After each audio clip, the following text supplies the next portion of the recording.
Bismillahirrahmanirrahim.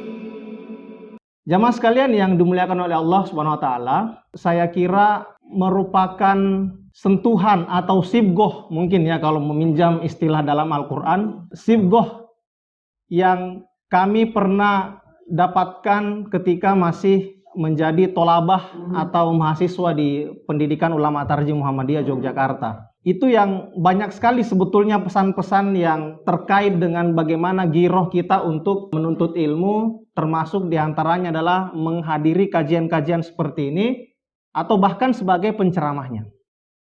Saya teringat dengan pesan yang sering kali disampaikan oleh almarhum mudir kami atau direktur kami di PUTM saat itu, yang juga nantinya insya Allah masih punya keterkaitan dengan apa yang kita bahas pada kesempatan kali ini. Beliau adalah Al-Ustadz Kiai Haji Ibnu Juraimi. Itu beliau mengutip pesan dari gurunya, ini kaitannya dengan pengajian ya, yang mengatakan bahwa kalau engkau diminta untuk mengisi sebuah pengajian, lalu kemudian ketika penyelenggaranya atau panitianya memberikan suguhan yang membuat hatimu nyaman, dan karena itu kamu senang, dan ketika sebaliknya penyelenggara atau panitia atau tuan rumah memberikan suguhan yang ala kadarnya atau mungkin bahkan kurang dan membuat hatimu tidak terima atau tidak senang, maka nggak usah menjadi dai atau penceramah. Atau di bahasa yang lain, di redaksi yang lain, tapi ini masih bersambung nih. Kalau kita hadir di pengajian, khususnya misalnya sebagai pengisi pengajian itu, lalu kemudian karena yang hadir atau jamaahnya itu membludak, dan karena membludaknya jamaah, perasaan kita jadi bangga, jadi senang.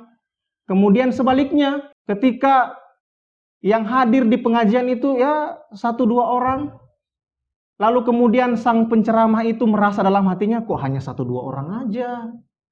Kenapa terkesan saya tidak dihargai dan seterusnya, dan ada perasaan mengganjal seperti itu, maka disampaikan bahwa tidak usah jadi penceramah. Nah, inilah yang saya kira perlu kita tularkan di pengajian-pengajian kita.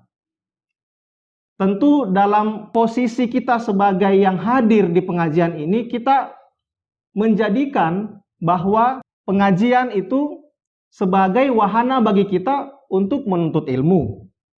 Kemudian sarana untuk silaturahim. Sekalipun mungkin hari ini kita merasa bahwa ceramah bisa kita dengarkan dari mana saja dan di mana saja. Dengan handphone, dengan smartphone yang kita miliki, kemudian ada banyak sekali channel-channel penceramah atau ustadz atau kiai.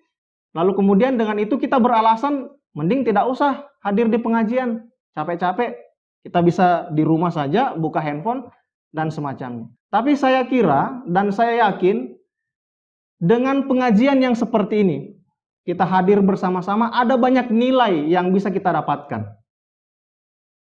Dan selain itu juga, saya kira ada banyak sekali dalil baik Al-Quran maupun hadis yang menyebutkan tentang keutamaan majelis-majelis ilmu seperti ini. Dibandingkan, bukan tidak baik, dibandingkan dengan kita hanya mendengar ceramah melalui handphone.